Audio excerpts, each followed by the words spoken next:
So hello and welcome to our Module 8 Network Layer. So in this module, we're going to explain how the network layer uses the Internet protocols for reliable communications, explain the role of the major header fields in IPv4 and IPv6, explain how network devices uses routing tables to direct packets to a destination network, explain the function of fields in the routing table of a router. So network layer characteristics. So recall that the network layer provides services to allow end devices to exchange data. IPv4 and IPv6 are the principal network layer communication protocol in this layer. Network layer performs for basic operation, addressing end devices. Yan, yung nilalagay natin na IP address doon sa mga computers, laptops, and so on, to be able devices to identify themselves in the network.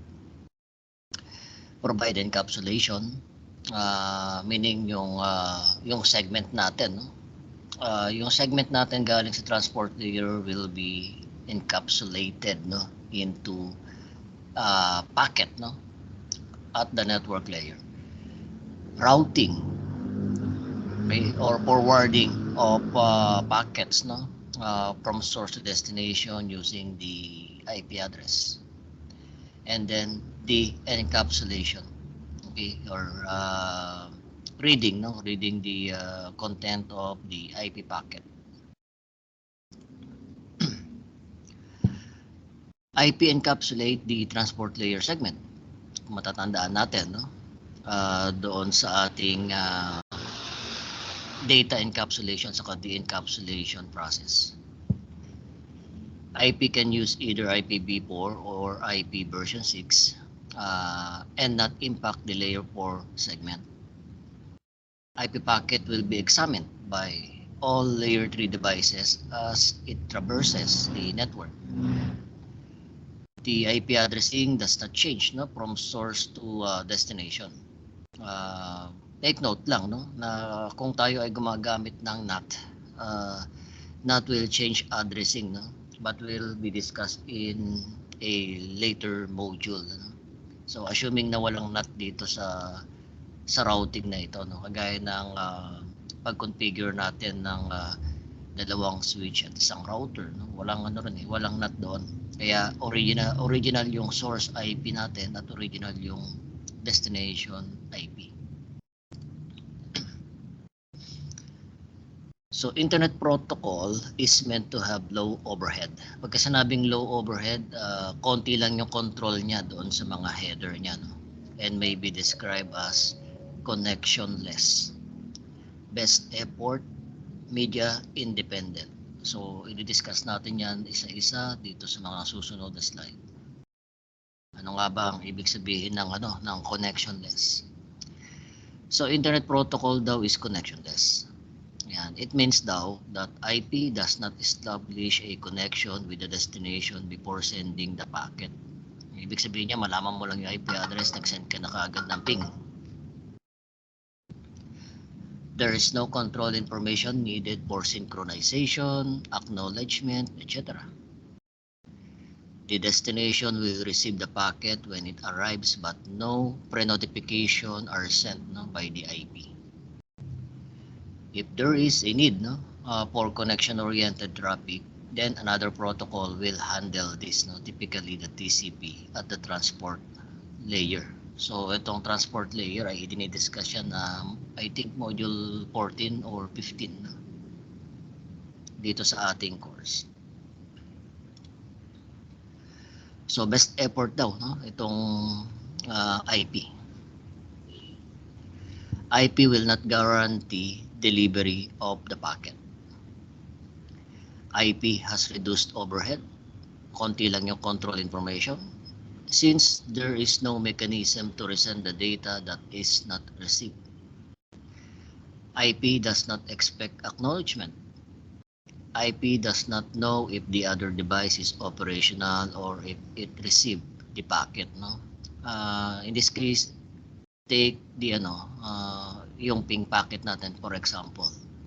Sometimes nagsasend tayo ng ping packet from our computer to a destination. Nagre-reply, minsan hindi, no? Ayun ang sinasabi niya rito. IP is media independent. Okay? So media independent daw siya. Yan. So IP does not concern itself with the type of frame required at the data link layer or the media type at the physical layer. IP can be sent over any type of media kagaya ng copper, fiber, or wireless. And IP daw is unreliable. Yan. Pero hindi ibig sabihin ng unreliable ay hindi dapat siya gamitin. No? Yan. Unreliable daw siya kasi it cannot manage or fix undelivered or corrupt packets. IP cannot retransmit after an error. IP cannot realign out of sequence packet. So IP must rely on another protocol for this function, especially yung TCP ng transport layer.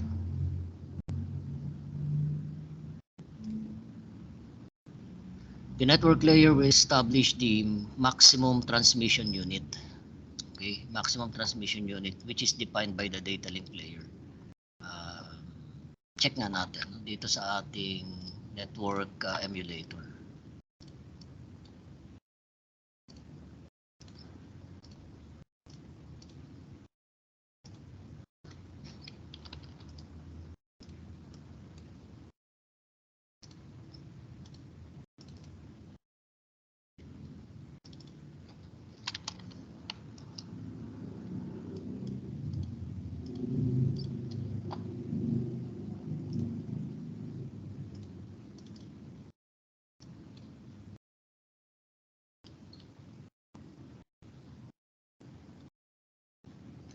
So titingnan natin itong gigabit na ito that is connected to our switch. For that, configure muna natin ang IP address ng mga client natin.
Balikan natin.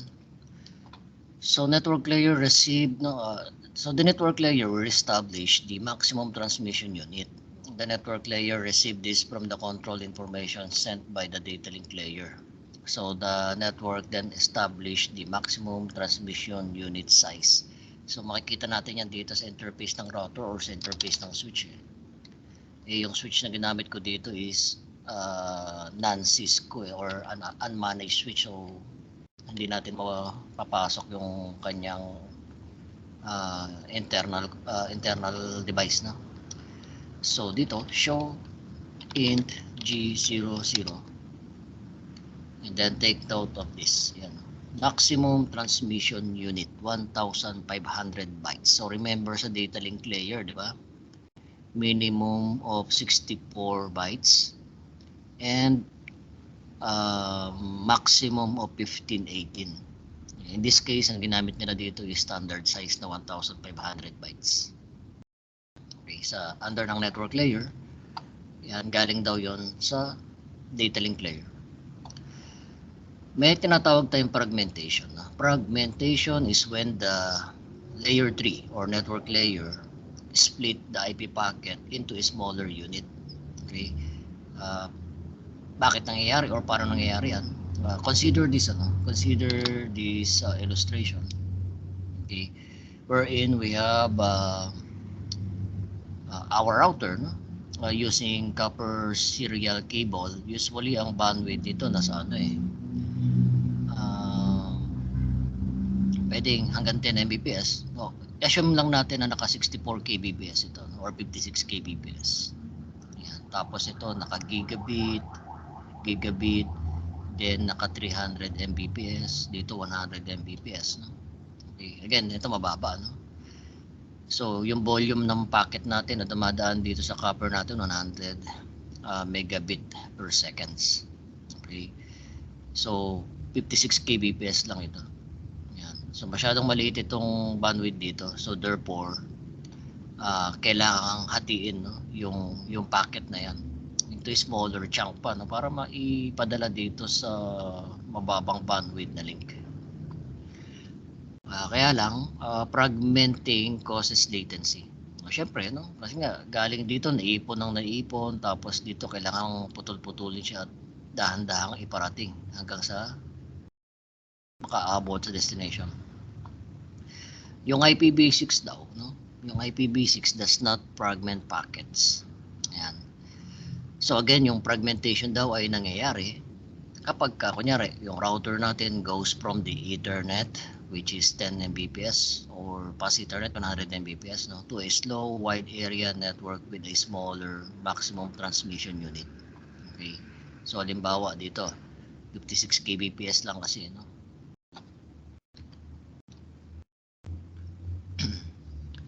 So let's talk about the IPv4 packet. IPv4 is the primary communication protocol for the network layer. So the network header has many purposes. It ensures that the packet is sent in the correct direction to the destination. It contains information for network layer processing in the various fields. The information in the header is used by all layer 3 devices that handles the packet.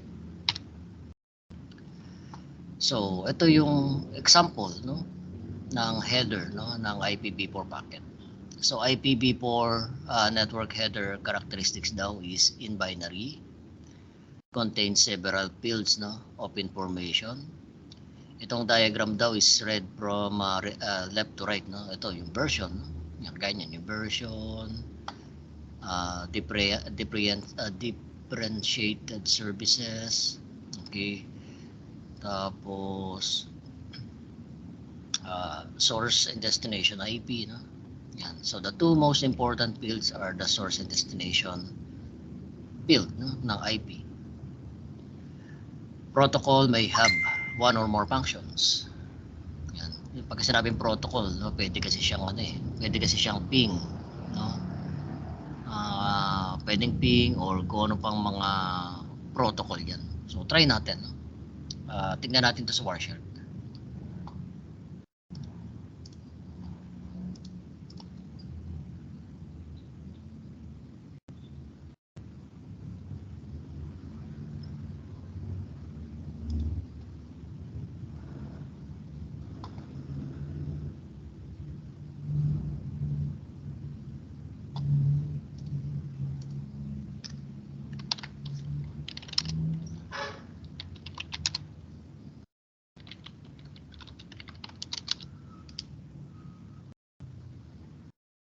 So I issued a ping packet, no, to 192.168.1.200, which is Linux operating system. Then let's take a look at the content of the packet capture. Stop ko na muna, no. So pwede natin siya i-filter ICMP. So first packet natin. So we have the internet protocol. Ayan, so we have the version, no.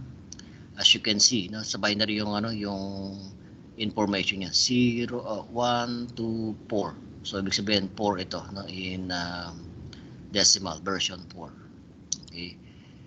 Lahat ng nakita nyo rito ay makikita nyo rin dito sa Wireshark.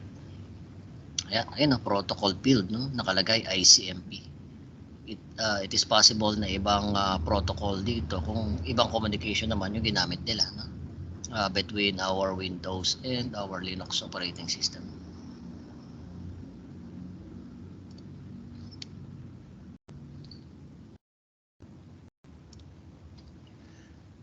Significant field, no, in the IPv4 header. Ayan, we have the version. This will be 4 as opposed to 6 sa version 6, no. So 4 bit, yan, 0 1 0 0. Tapos we have differentiated services or DS, nakita nyo kanina. Yung field na yun ay ginagamit for quality of service. Yan, namamodify yan, no, for quality of service. Naglalagay ka ng tag doon sa packet na itong communication na to is more has more priority than other traffic, no. We have header checksum, detect corruption in the IPv4 header. So let's take a look nga kung mayroong header checksum. Header checksum, yan siya. Source address, destination address. May time to live din tayo.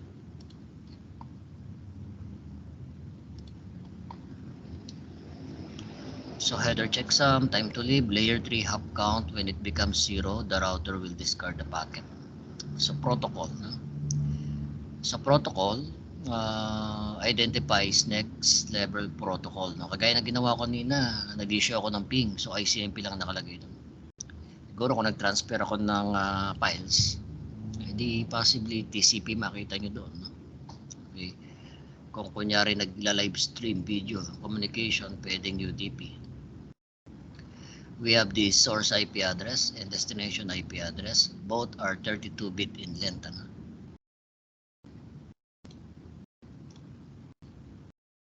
Okay. So pag-usapan naman natin itong IPv6 packet. Before that, lagyan natin ng IPv6, no, yung ating computer.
Okay, so ito yung sample ping packet natin, no?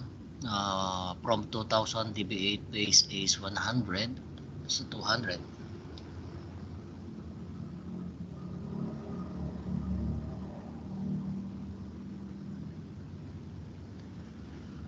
So balik tayo dito sa ating slide. So itong IPv4 na to, no? Tagal na to eh, mga early 70s na dyan na siya eh, no? Up to now, ginagamit pa rin naman natin yung IP version 4, no? Pero yung addressing, no, na ginagamit doon sa internet portion kung saan tayo ay ma-access na internet, eh naubos na. Okay. So IP version 4 has 3 major limitation. Yan yung address depletion, no? We have basically run out of IPv4 addressing. Yan, usually yung public IP address na ginagamit natin to connect to the internet. Lack of end-to-end connectivity to make IPv4 survive this long, private addressing, saka yung NAT sa router natin ay ginamit natin, no? Or ginamit. So this ended direct communication with public addressing. Increased network complexity. So yung NAT daw was meant, no, as temporary solution and create issues on network as side effect, no, of manipulating the network header addressing. So NAT causes latency and troubleshooting issues, especially kapag naka-VPN, ano. Maunawaan natin yan kapag tayo ay nag-discuss na ng IP addressing. Overview, no, of the IPv6. So it was developed by the IETF to overcome the limitation of IPv4. Ito yung mga improvement niya, no? Increased address space. 128 bits kasi yung length ng ng IPv6. So 2 raised to 128, no? 2 raised to 128 bit is 340 undecillion IP address. Gano'n siya karami. Okay? Compare natin doon sa 32-bit na IPv4, 2 raised to 32 is 4 billion plus lang, no, na IPv4 addresses. Improved packet handling, ano? Simplified header with fewer field. Eliminates the need for NAT. Since there is a huge amount of addressing, there is no need to use private addressing internally and be mapped to a shared public address. So ito yung example ng IPv6 packet header. Ayan. So the IPv6 header is simplified but not smaller. The header is fixed at 40 bytes. 40 bytes or octet long, no? Several IPv4 fields were removed to improve performance, no? Pero may mga IPv4 fields yung na-retain, no? Kagaya ng version sa source, no? Yan. Some IPv4 fields were removed to improve performance, kagaya ng plug, fragment offset, header checksum, no? Ito yung focus natin, yung version, yung source and destination IP. Okay, tingnan nga natin yung ating packet capture. Sa bandang internet protocol, this is version 6. We have the payload length of 40 bytes. Okay. Hop limit 128 bits, source address, destination address. Next header, ang laman ay protocol, no? Ibig sabihin ito yung protocol field, no, doon sa IPv4. Next header ang tawag niya.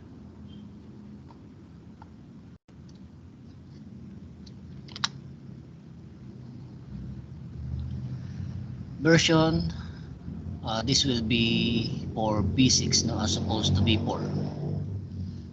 Yan. So ang kanyang value ay 0, 1, 1, 0 or 2 and 4, no? So to make it 6. Meron siyang traffic class field, equivalent siya ng differentiated services field for quality of service. Yung flow label, no? It informs the device to handle identical flow labels the same way. 20-bit field. So the same way, this is 20-bit field, no? Check nga natin. Flow labels. flow labels.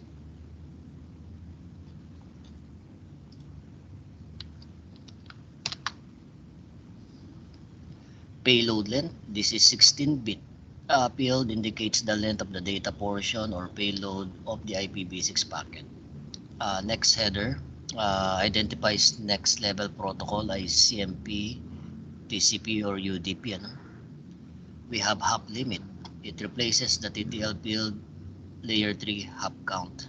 We have the source IPv6, source or destination IPv6, mali ito. Parehas siya na 128-bit yung address.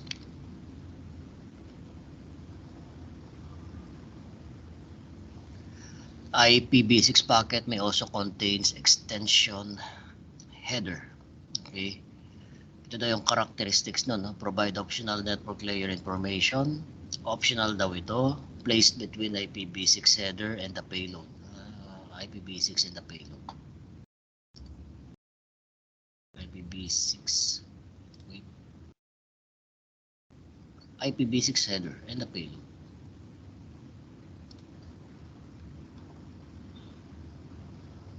So, nasa banda rito, ano? Pero hindi natin nakita eh. Optional kasi siya eh.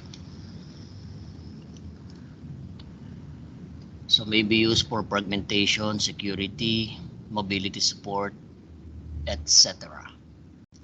Take note that unlike IPv4, router do not fragment IPv6 packet.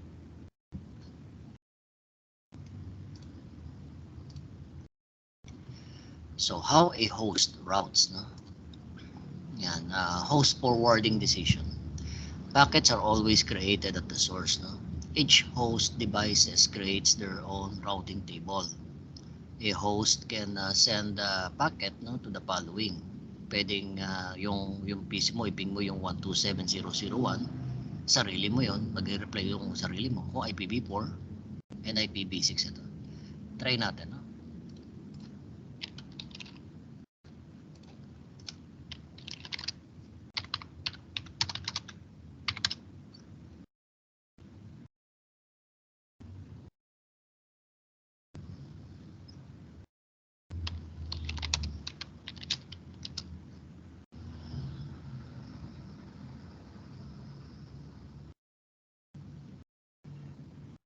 Okay, so yan, sarili natin yung piniping natin dito.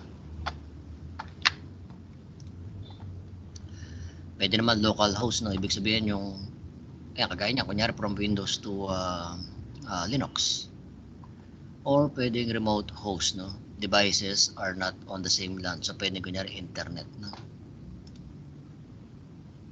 Or yung Google 888. The source device determines whether the destination is local or remote. Paano niya nalalaman yun, no? Kung paano nalalaman ng computer natin, no, na yung piniping natin ay nasa local area network lang or nasa remote network. Tandaan natin meron tayong IPv4, no? Source IPv4 address, no? Source uses its own IP address and subnet mask along with the destination IP address. Okay, so kino-compare niya yan eh. Halimbawa, 192.168.1, no? Parehas yung ating yung Windows at Linux ng tatlong portion na yan. So therefore, alam niya na local lang yan. E paano kung ang piniping natin 8.8.8, doon pa lang sa portion magkaiba na. So therefore, alam ng computer natin na yan ay remote, no? Doon naman sa IPv6 address, yan.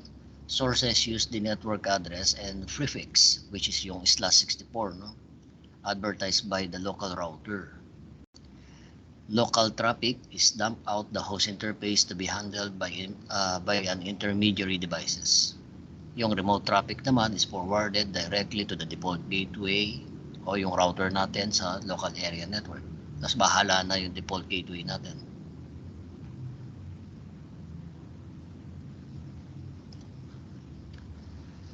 So, a router or layer 3 switch, no, can be a default gateway. Ano ba ang trabaho ng default gateway? Or ano ba ang feature ng default gateway? Dapat daw meron siyang IP address in the same range as the rest of the LAN. Kagaya kanina, meron tayong router 192.168.11 sa IPv4, 192.168.1, no? Yung tatlong portion na yung parehas doon sa mga computer natin. It can accept data from LAN and is capable of forwarding traffic of the LAN. No? It can route to other network.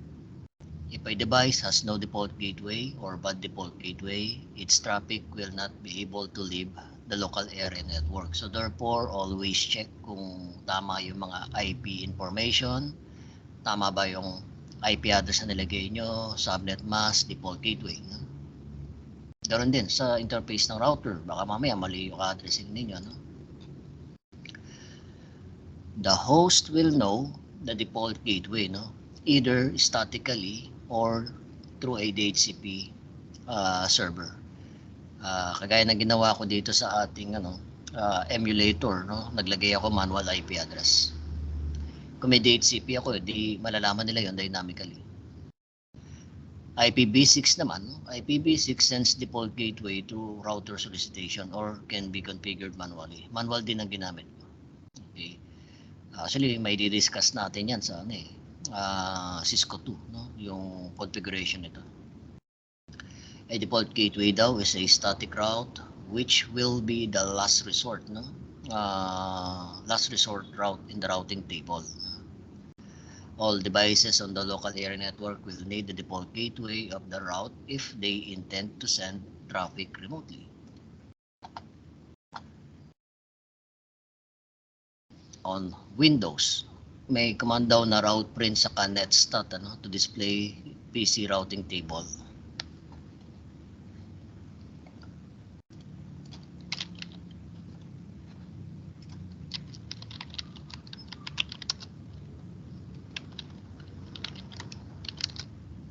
Yan. So route print sa netstat -r, no, to print the route. So we have here our gateway. Ibig sabihin nito, no, yung computer pala na natin naka-design siya to have a default route. Meaning, kapag may pinuntahan tayong or meron tayong piniping na 888 na wala dito sa routing table natin, it will immediately forward to the default gateway sa interface na 192.168.1.100. Okay. So ganun yung pagbabasa dyan, ano?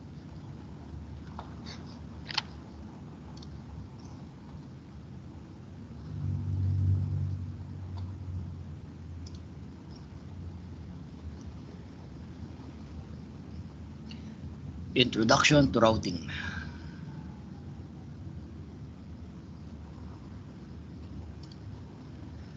So, router packet forwarding decision. So, what happens now when a router receive a frame, no, from the host device? So, let's consider this topology, no, as example. So, we have here 192.168.10.0, 209.165.200, 10.111 na network, ano. So dito daw, no, yung packet daw natin, destination IPv4 address daw is 10.1110. Okay, so 10.11, so nag-issue ng ping, no, si PC1 kay 10.11.10, 10.1110 siya. So yung packet daw natin arrives at the gigabit Ethernet interface of a router 1. Router 1 encapsulate the layer 2 Ethernet header and trailer. Router 1 examines the destination IP address of the packet and searches for the best match, no, in its IPv4 routing table. The route entry indicates that this packet is to be forwarded to R2. So ito yung routing table ng R1. So meron siyang route for 10.0 which is connected sa G00. May route siya sa 209.165.200.224/30 which is connected to gigabit 001. Meron din siyang route, no, 10.110/24. Okay, at nakaturo kay R2. Meron din siyang default route. Ibig sabihin nito, any address na wala dito, na hindi mag-match dito, will be forwarded to R2. O kunyari, nag-ping siya ng facebook.com, wala dito yung IP address ni facebook.com. So, forwarded yan kaagad kay R2. So, balikan natin step number 3. R1 encapsulate the packet into a new Ethernet header and trailer and forwards the packet to the next hop router, which is R2. Okay. So, IP router routing table. 3 types of route in a router's routing table. Yan. So, meron tayong directly connected. These routes daw are automatically added by the router provided the interface is active and has addressing. So, tingnan natin to, yung router natin. Naglagay tayo ng IP address dito kanina eh. Show IP route tayo. Ito siya. Network 192.168.10/24 connected to 00. Directly connected. Okay. May remote din tayo, no? These are the routes the router does not have a direct connection and may have learned manually or dynamically, ano? Pwede rin default route. Wala akong remote route doon sa router natin. Okay.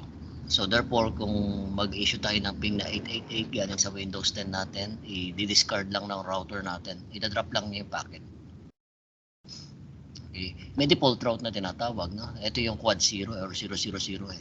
This forwards all traffic to a specific direction when there is not a match, no, in the routing table. So, dalawang klase na pag-configure ng routing. Yan. Consider this example. Halimbawa, may addressing tayo, no? Addressing pa lang. Okay, R1, R2, no? Yan. So, naturally, R1 has the direct